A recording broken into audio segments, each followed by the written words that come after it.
How's it going, everybody? Bryan Alvarez here on Wrestling Observer Live. We are here every day, Monday through Friday, noon Pacific, 3 Eastern, Sundays, 3 Pacific, 6 Eastern. Saturday mornings with Jim Valley, 10 a.m. Pacific, 1 Eastern. Sundays with Andrew Zarian.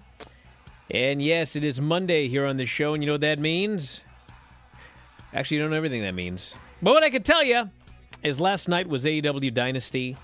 We have a new AEW World Heavyweight Champion, Swerve Strickland. We have a new contender for the greatest match ever in the history of the United States. We have got title changes, build towards Double or Nothing, and plenty more. And we're going to talk about that today. However, we will not be talking about it with Mike Sempervive. He is gone today, and in his place in the next segment will be our own Filthy Tom Lawlor, who watched Dynasty. We'll get his thoughts on the show as well. And also, of course, tonight's Raw, where we will have a new Women's World Champion who will be crowned in a Battle Royal. Well, you can't win them all. Got NXT tomorrow, the first night. Tom is so excited about this Battle Royal. We've got NXT tomorrow night. We'll talk about that. They got 2 weeks of whatever this thing is called, spring break-in, which hopefully will involve a match actually on the beach. Very possible. We got lineups for the rest of the week as well. And then a ton of news. And I want to make sure that we talk about the WWE releases, which actually happened last week. We've got a new confirmed location for Battleground, which is a place they have never run before. And it is not the only time they're going to be running in this place. Goldberg made some comments about AEW. We've got to talk about Eric Young. We have to talk about Eric Young. That's probably actually going to be first. And plenty more. So back in a moment to kick it off, Observer Live.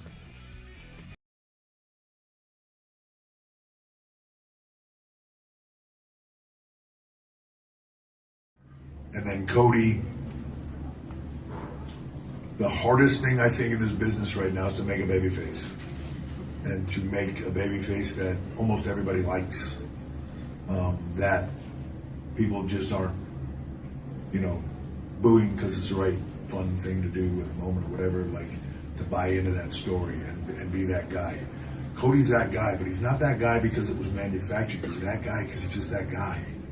He's the right human being. He's the right person. He's everything you want to believe in. He's everything you want to get behind and see fight. It's all that. I'm so happy for him. And when you talk about overcoming things, he's got to go back and look at his career and the things he's done. He's forged his own path. He has done it all, and it's a testament to him and who he is as a person. He's never quit. He's never given up. When one road shut down, he went to another road. When that road shut down, he made his own goddamn road. But all of them, they led back here, and to where his dream always was. And man, without getting emotional about it, I could feel his dad today. I really could. I could feel how proud he was. I could feel him looking down when I got in that ring with him. I could feel him out there with us. It was an incredible moment, not just as a performance, an incredible moment for a human being. And he means a lot to me. He means a lot to everybody here. And I'm proud of him. I'm happy for him. And I know he's going to do amazing stuff now on this run. So super exciting. Lee Fitting, from a production standpoint, from what we're doing, from the look, the feel, all of it. You see changes happening every week on TV, and there's going to be more of them, but you see them, and I see people excited by them and just loving the changes that are made. But I'm telling you, there's so much more to come. Like, we made a conscious decision together to sort of Lee, Nick, and myself to slowly roll out some of those changes over time. There's a lot more coming. But when I tell you Lee Fitting, man, I love working with him. He has a passion for this just like we do. Might be new here, but man, he's all in. And for me, he's the kind of guy that I want to go to work for. I want to do stuff to make his job easier, and I want to collaborate with him, and I want to make things better with him. So I can't say enough good stuff about him.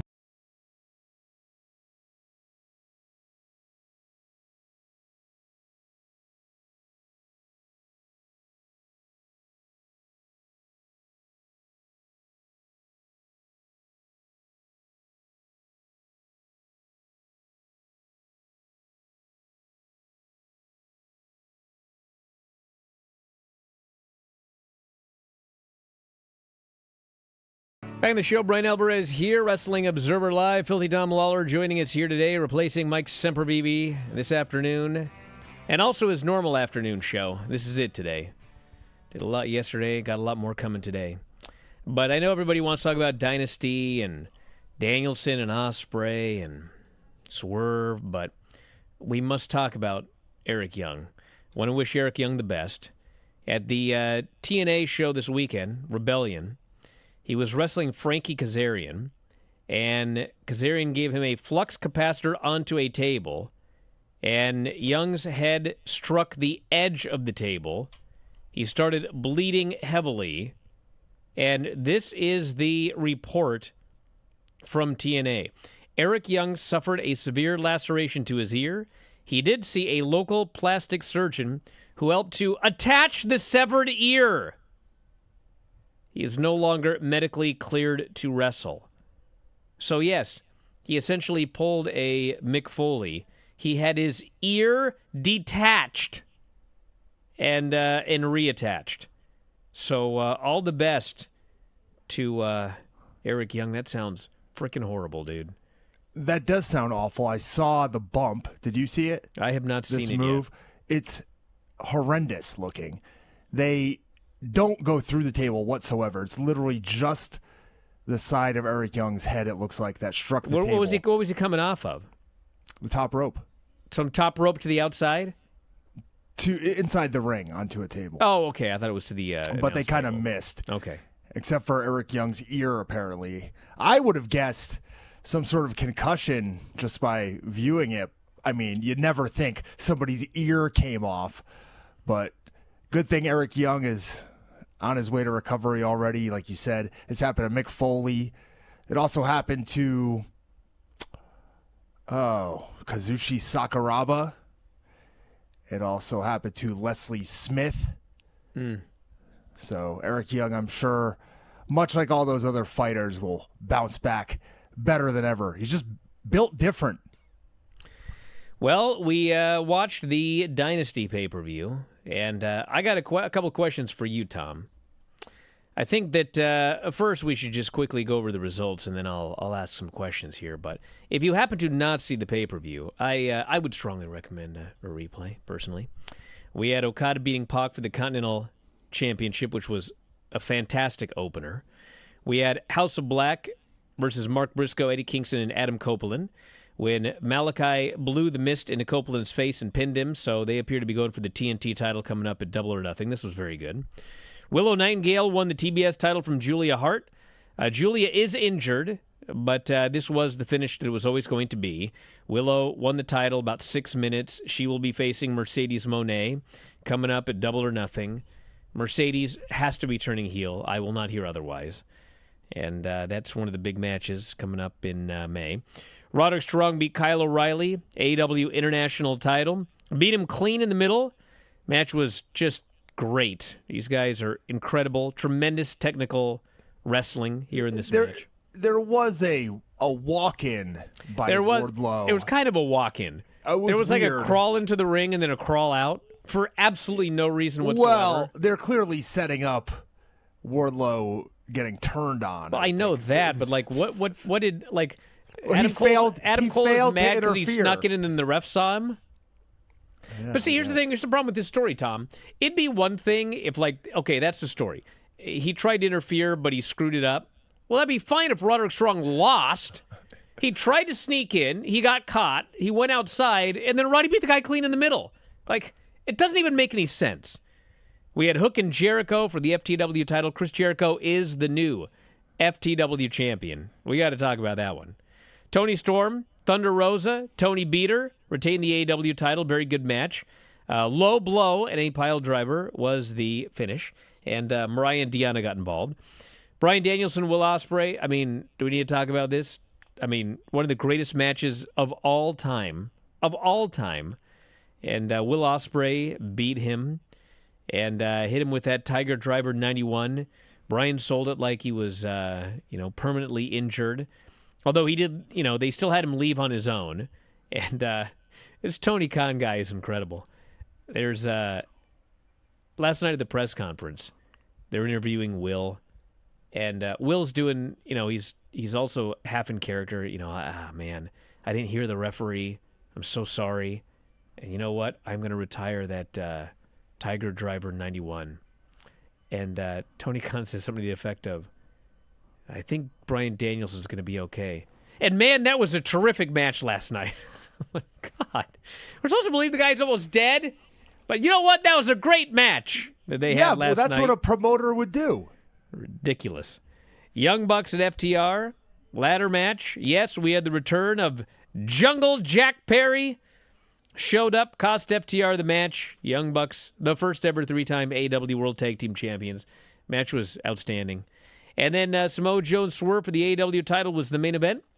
And aside from what I presume was a finish that was botched in such a way that I don't think anybody even noticed because they What just... do you mean? I mean... They just covered it up, right, and went into something else. Swerve hit the stomp off the top, got the pin, got the title. No hangman, no interference. Nobody showed up.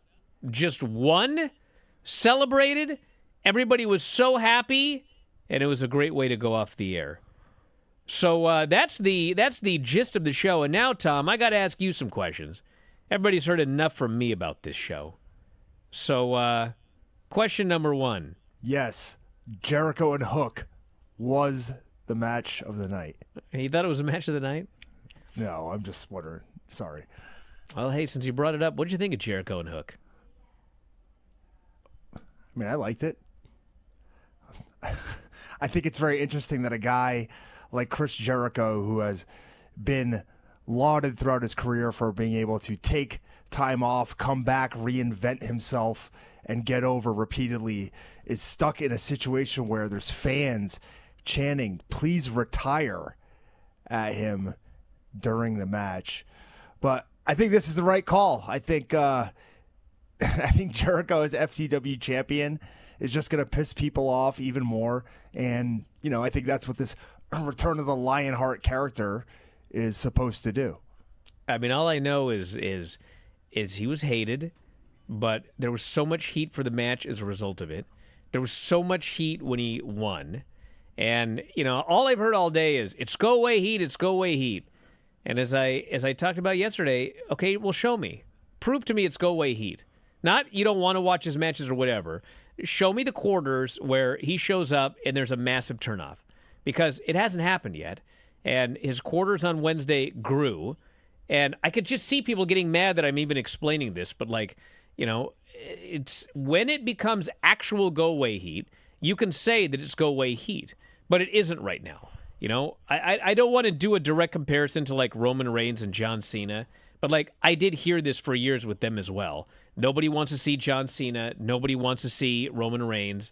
That 2015 Royal Rumble, whatever it was that Roman won, and everybody was so angry. They vowed they would never watch WWE again. I've never seen so much negative feedback to a show, and in fact, they didn't. The numbers actually went up afterwards. So if Jericho starts running off fans, show me these running off fans. Otherwise, it's not go-away heat right now. Fans are furious that he lost the title, or he won the title from Hook. We'll see where they're going with it.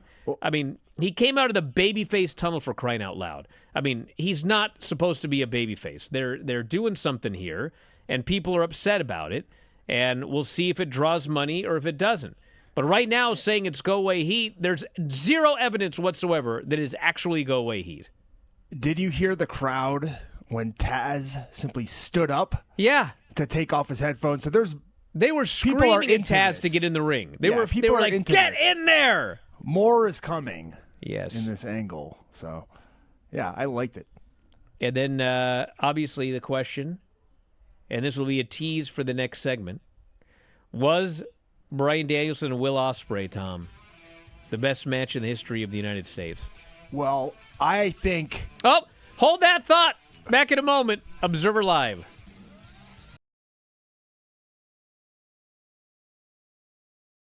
As far as what tonight was, just incredible.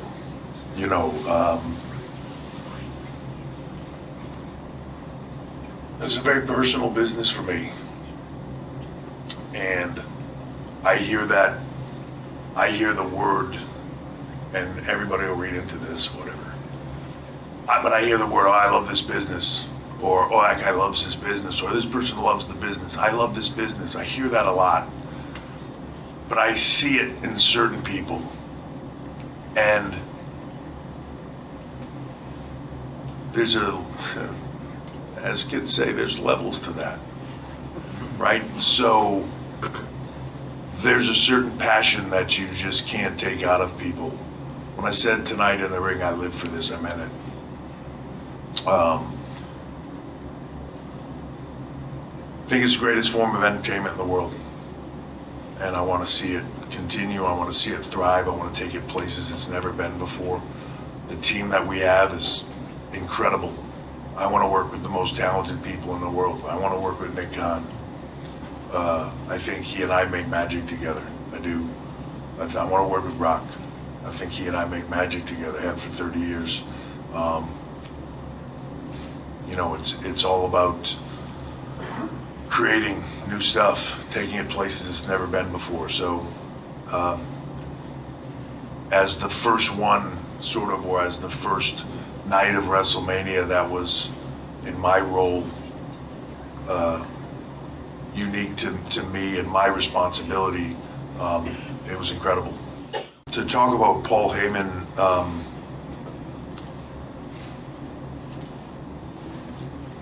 he is one of the greatest minds in this business, the greatest talkers in this business. So, you know, if you have that level of respect that I have for Paul Heyman, and then he's standing on that stage on a night that's supposed to be about him, and he is saying those things about you, it's incredibly meaningful. I was very touched. Paul and I have now, always have had, a wonderful working relationship. His Hall of Fame ring has an insignia on the inside. They can get whatever they want engraved on the inside, what's important to them. Paul said, I leave it up to you. He would have to tell you what I wrote in there, if he would want to, because it's between he and I, but if he wanted to tell you, he could.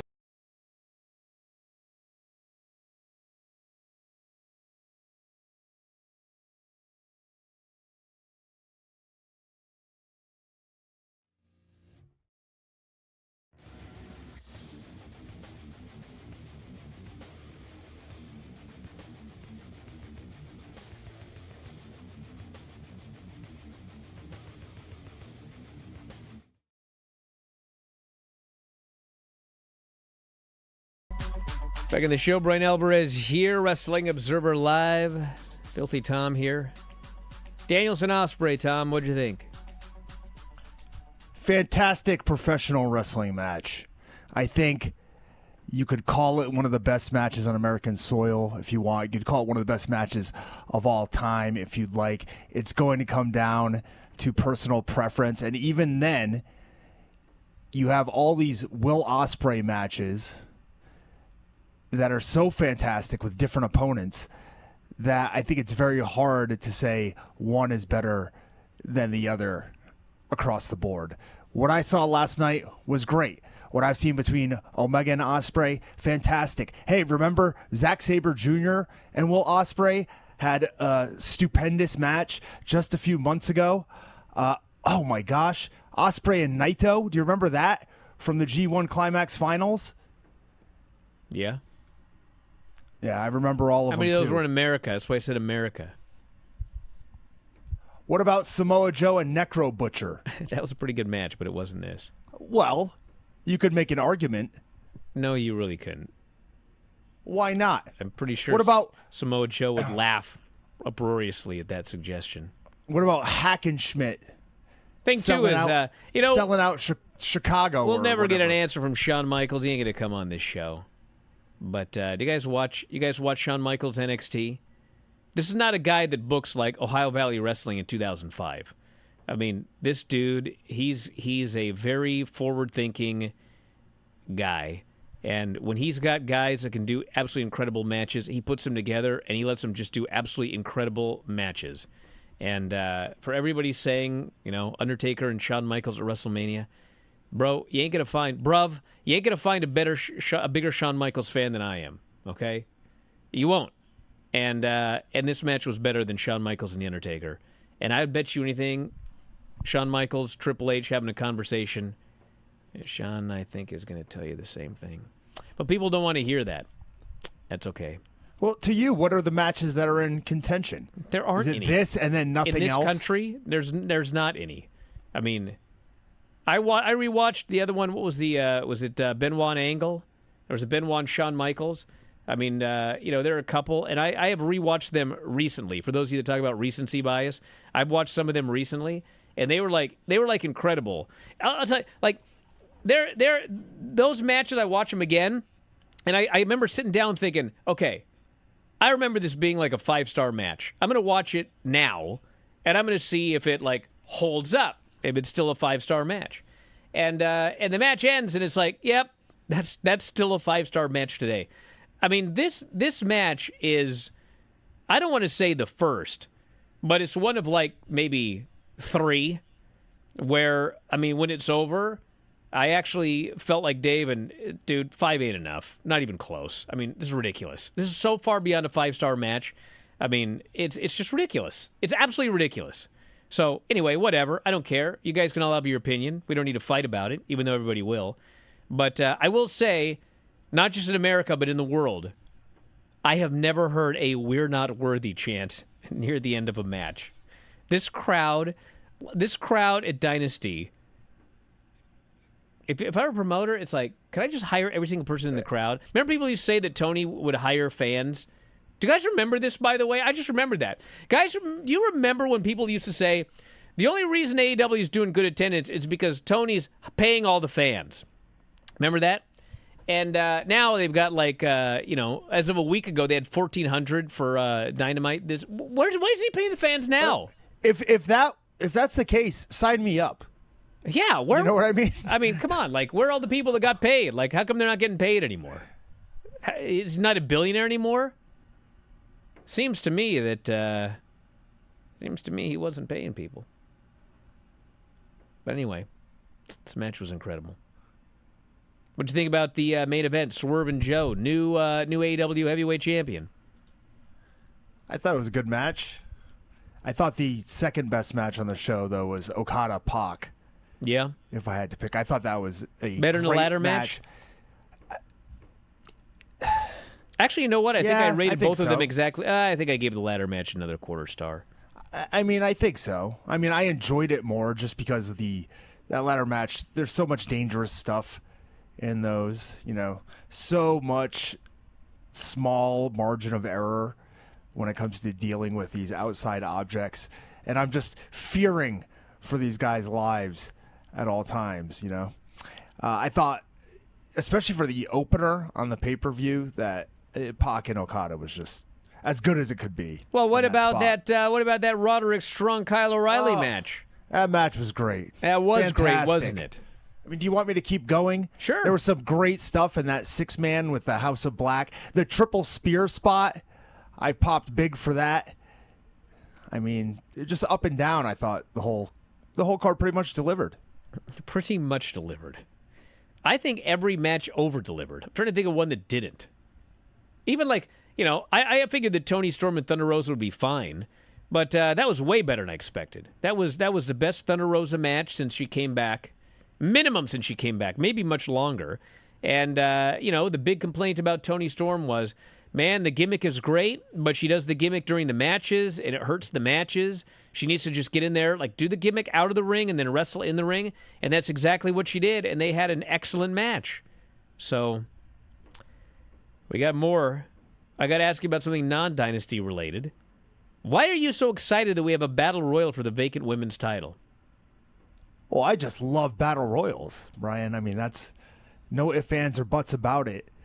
As far as traditional match styles go, I think that's the one that proves the true supremacy of a competitor, when you can defeat multiple opponents. Do you remember how excited I got for that dogfight 3-on-1 MMA match? Do you remember how excited I got when I found those videos of the Tarzan of the North fighting 13 guys in Brazil in the 90s at the circus? I love stuff like that. The ECW Monster Mash Battle Royal. All these are fond memories in what little brain I have left, Brian. So anytime a Battle Royal comes up, nonetheless, for a prestigious championship, much like the one they are fighting for tonight, how can you not be excited? I have a question for you, Brian, and that is, who do you think is walking out tonight as the champion, and why is it Liv Morgan? Well, of course it's Liv Morgan. So here's the thing with this Battle Royal. I don't know why they did a Battle Royal to determine a new women's champion after Rhea had been champion for over a year, and they do such a great job nowadays protecting their titles. And, one person there who I don't think actually knows but suggested to me that, well, NXT is doing a women's tournament right now. They don't want two tournaments going on at the same time. It was Otis, wasn't it? It seems stupid to me. I mean, come on, just pick your 4 top women, have 2 matches, winners face off at the end of the show or next week, and you've got a new champion. But they chose a Battle Royal, and they had a graphic on SmackDown with the following wrestlers shown, which shows how this was thrown together, because among the wrestlers were Becky, who is on hiatus right now. I suppose she could return tonight, but she's been on hiatus. And also Xia Li, who was fired. So I don't think she's going to be in the Battle Royal. Could be wrong.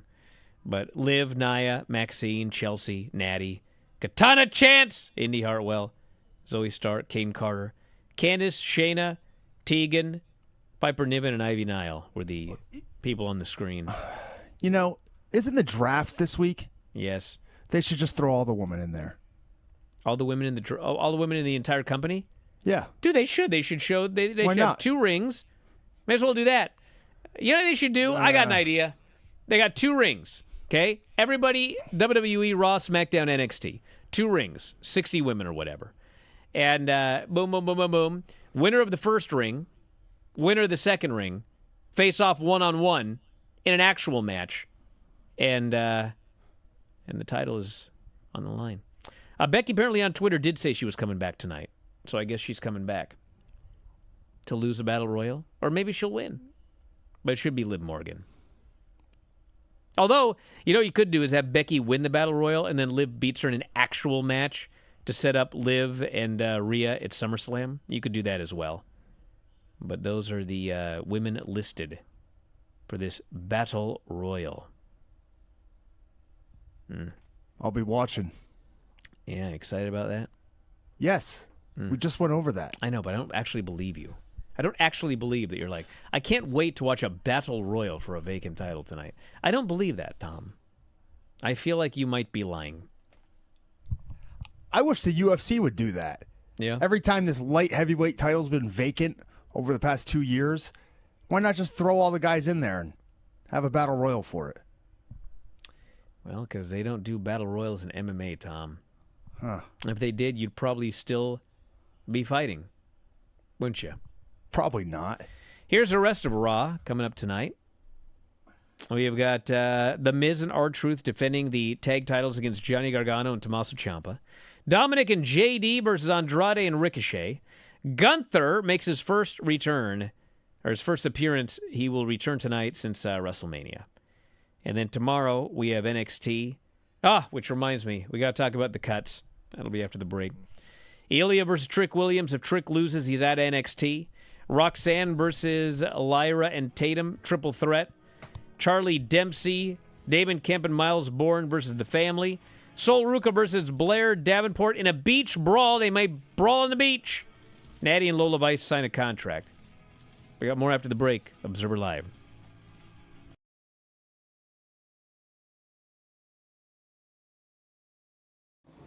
Ari Emanuel called and said, "Hey, I'm going to buy the company." I said, "Okay. What does that strategy look like?" And we had discussed that.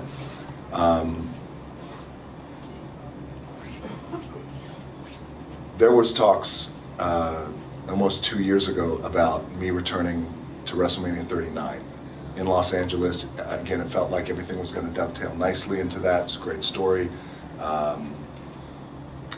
That didn't shake out in the way that we had anticipated, and that's okay. I had said back then to the people who we were negotiating with, maybe it's time to put the pencils down and we'll revisit when it feels right. So I think between putting the pencils down about a year and a half, 2 years ago regarding WrestleMania 39, the clear shift of, and the actuality of the selling of the company, I think that kind of became the impetus to really look, I think, holistically at the opportunity of doing WrestleMania 40 in Philadelphia. And a lot of things had to come together. And sure, the agreement and the deal, I'm not worried about that, especially when the negotiations are between myself, Ari Emanuel, and Nick Khan, both of whom I've known for a very, very long time. Nick and I actually go back to Hawaii when we were kids, and Ari I've known for over 20 years. He's my lead agent and business partner, so I wasn't concerned about the agreement. I was more so, my number one priority was, can I come back and add real value this time around, and not, coming back for hot shots one at a time. Maybe I make an appearance one night. That's fun. It's fun for the fans, but I wanted something a lot more substantial, and not only a lot more substantial, but something that we can really build upon. And so these past 2-3 months, I think we've been laying groundwork nicely, and not only building for WrestleMania this weekend, but also I think beyond that, and building for the future and what that could look like.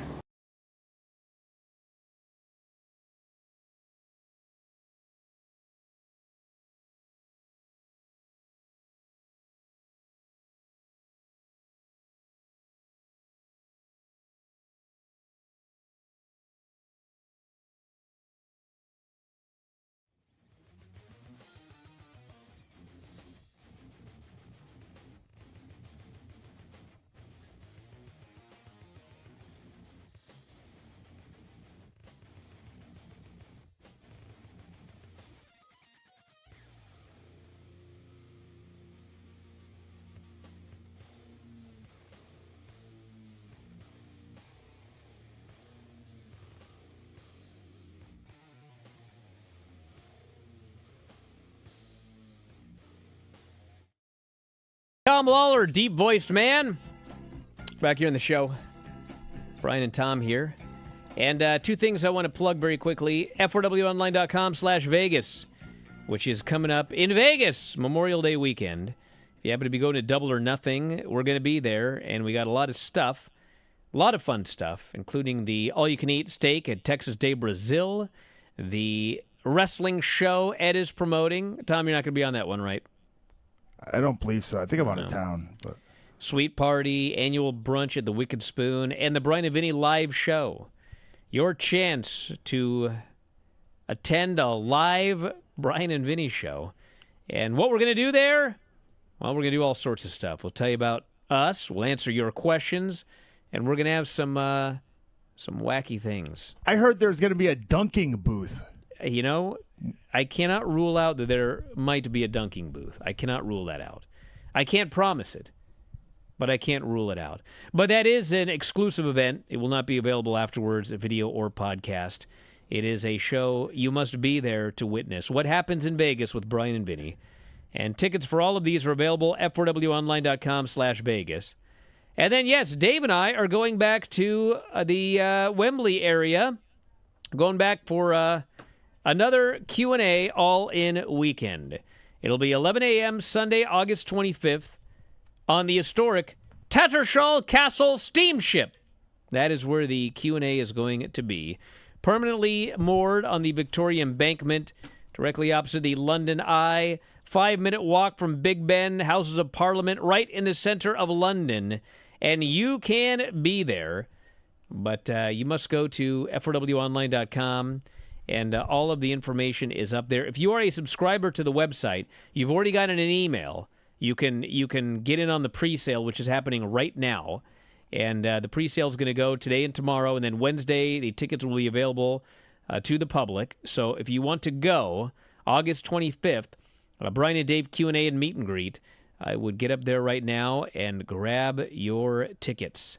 F4wonline.com has all the information on both of these, so check it out.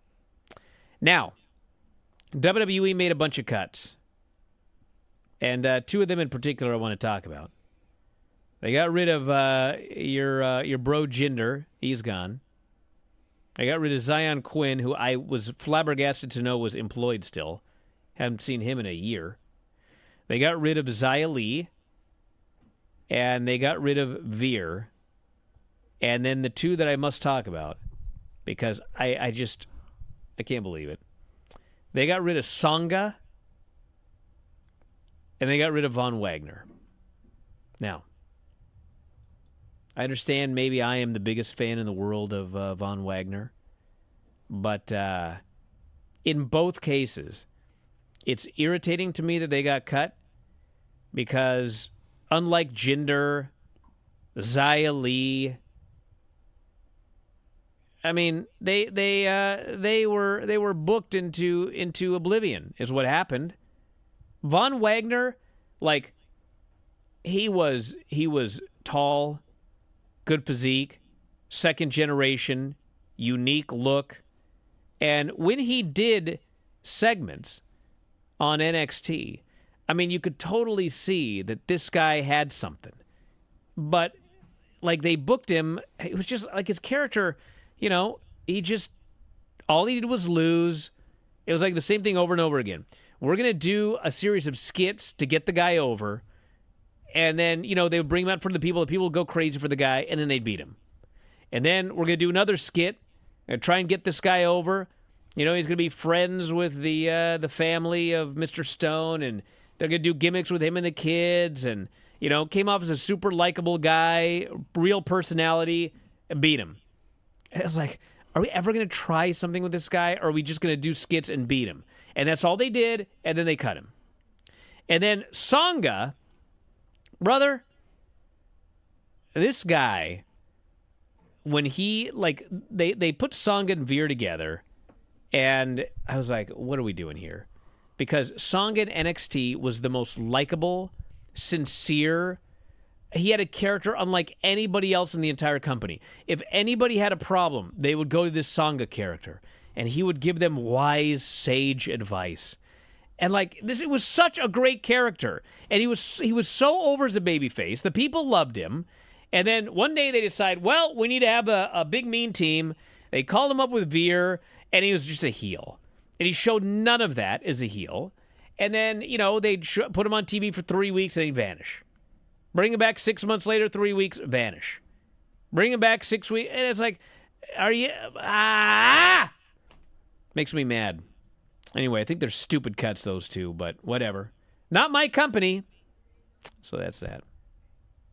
You didn't watch any of this, did you? You don't know what I'm talking about.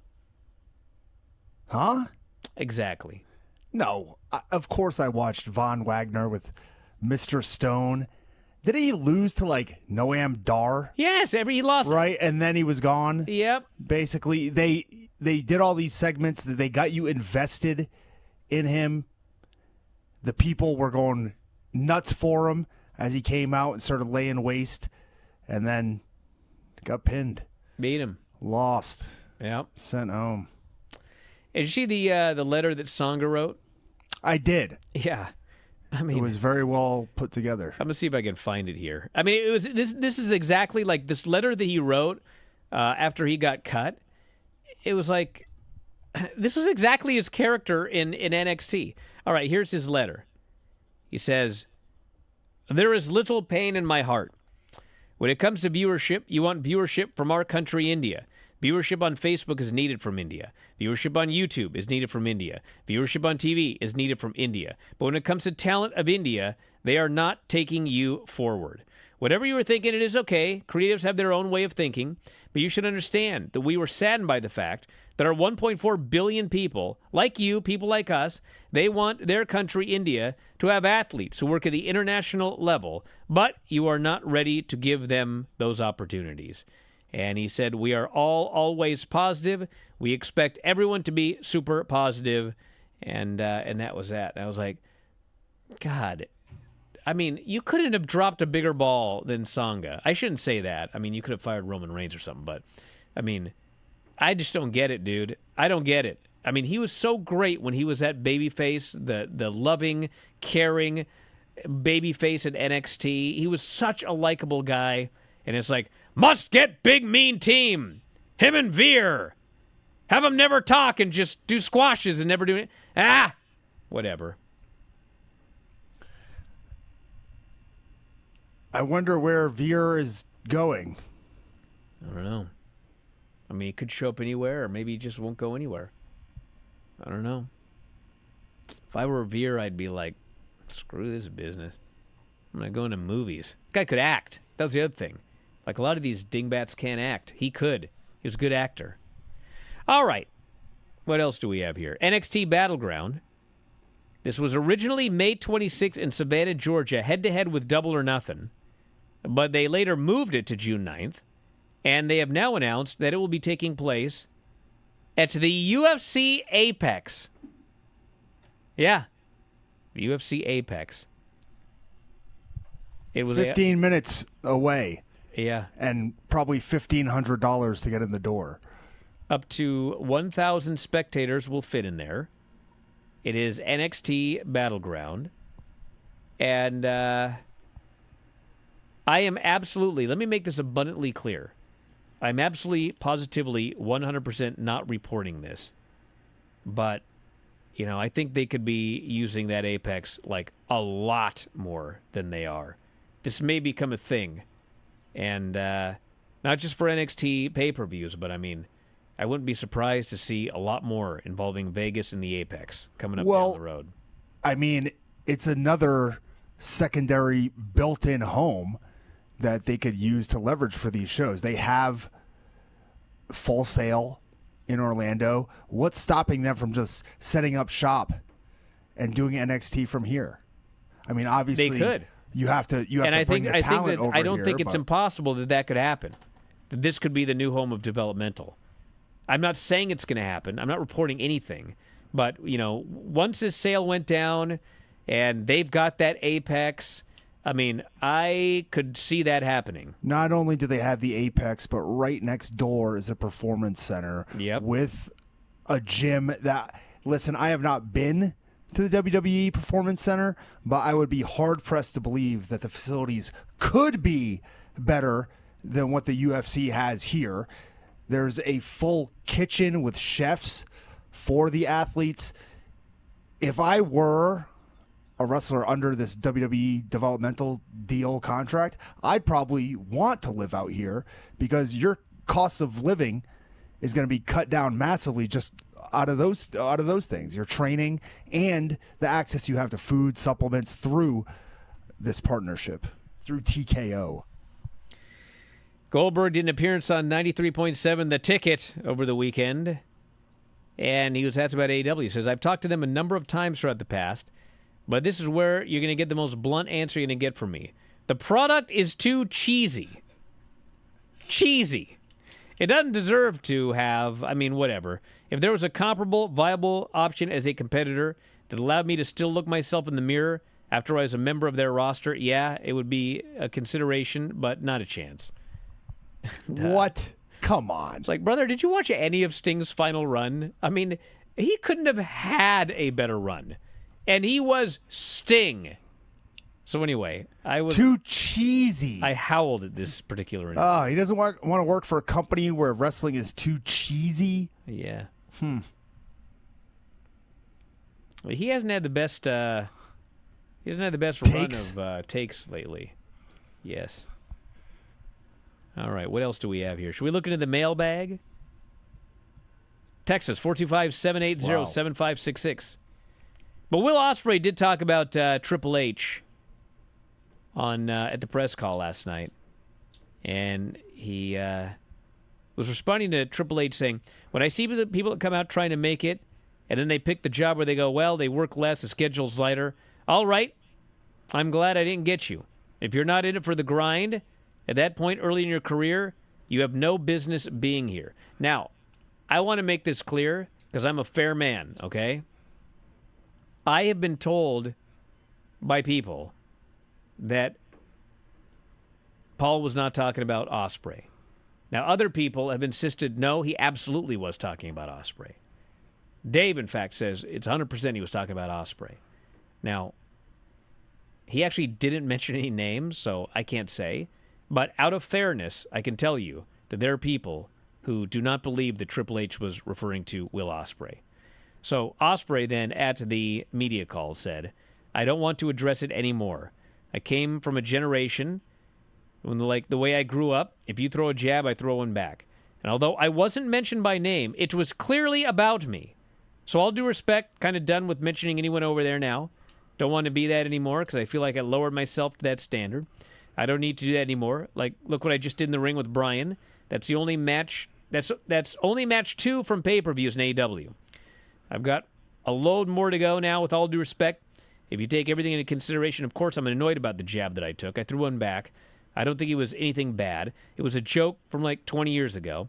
To be honest with you, that's the first time I've ever experienced true tribalism between the two. It's not nice. It's unnecessary. I'm over it. Can't be bothered with it. I just want to focus on promoting AEW." So, yeah. I see the chat is furious. Yes, he was. No, he wasn't. Yes, he was. No, he wasn't. We don't know. He didn't say a name. But go ahead and get angry about it. Go ahead and ignore everything that Will Osprey just said about tribalism and how it's not nice and it sucks. Get over it. Back in a moment, Observer Live.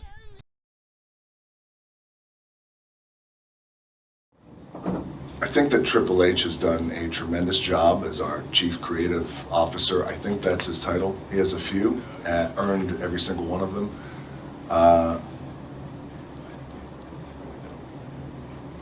I like ushering in new things and new times and new eras. And it feels like in our world here of professional wrestling, it is a new era that we're ushering in. I talked to Paul Levesque, Triple H, earlier as we were kicking off the show tonight, and without giving any detail on what we talked about, like it's a special night for him. This was the beginning of something and marking the beginning of something new for him under his creative. And I think from a company standpoint, this is an exciting time for the company, for WWE. It's an exciting time for TKO. You felt the convergence towards the end of the year when the acquisition happened. You felt the convergence in the first quarter of the year as I was fortunate enough to come back, and as we kind of traversed our way through what these storylines could look like. And so it's an exciting time. And I think we capped off day one of WrestleMania, of this WrestleMania that we had stated was going to be the biggest of all time, which is really saying a lot, obviously, considering, given the givens and how many great WrestleManias there's been in the past. So I thought that we collectively, as a company and as a team, put out a really good show tonight. And the best part about putting out a great show tonight is you get to do it all over again tomorrow. What we did tonight, it started in 2020, August of 2020, in order to attract a global superstar like my cousin. You gotta have your shit together. You got to be on the up and up. You have to have something special going on because he always has something special being offered. So this had to have been something even greater than even Hollywood could offer him. And he does all kinds of stuff now. He's that successful. So for him to pay attention to us and want to be involved with what we're doing, it just speaks on how special the bloodline is and how we primed this place and made this place a destination for everybody. There's no question now. This is the place to be. And it's because of us. Through the most turbulent times. This has been the COVID, no fans, everything that's gone on. The tribal chief and the wise man keep it steady around here.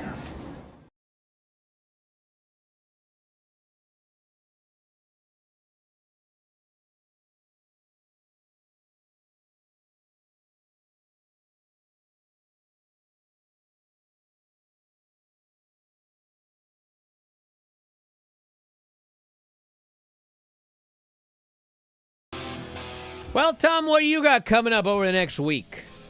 What are you doing? This Friday, a rare home appearance for myself as Pride Style Pro Wrestling and Prestige Wrestling join forces Friday night here in Las Vegas. I'm taking on Kid Isaac. I don't think he's going to make it through the end of the evening, but there'll be great action for the rest of the night. Did you say Kid Isaac? That is what I said. Huh. Yeah, that don't sound good. I don't think he should be in the ring with me, but I will gladly take Pretty the sure payday. I could beat Kid Isaac. Then why don't you show up and do it, Brian? I'm busy this weekend. Doing what? Show after show after show here? Yeah, got a lot of stuff. I may even have a surprise coming up, everybody. Yeah, that's all I'll say. Well, thanks for that information. Anything else you got? Yeah, did you happen to catch this Ryan Garcia and Devin Haney fight No, what happened? this past weekend? I didn't think you did. Well, in the lead up to the fight, Ryan Garcia was absolutely out of his gourd. Crazy. Gave some health advice. Said you can cure cancer with water, black coffee, and yeah. Well, I should maybe take some of his health advice because he beat up Devin Haney despite, being certifiably insane. And then he said, you know what? I'm actually just a functioning alcoholic. And I drank every night leading up to the fight. I'm not crazy. Well, that was quite a story to end the show, Tom. I appreciate it. And you can hear this kind of insight every week. Usually Mondays at 2 Pacific, 5 Eastern, but not today. Hey, thanks, Tom. We'll see you next time, brother. Same with the rest of you. Wrestling Observer Live.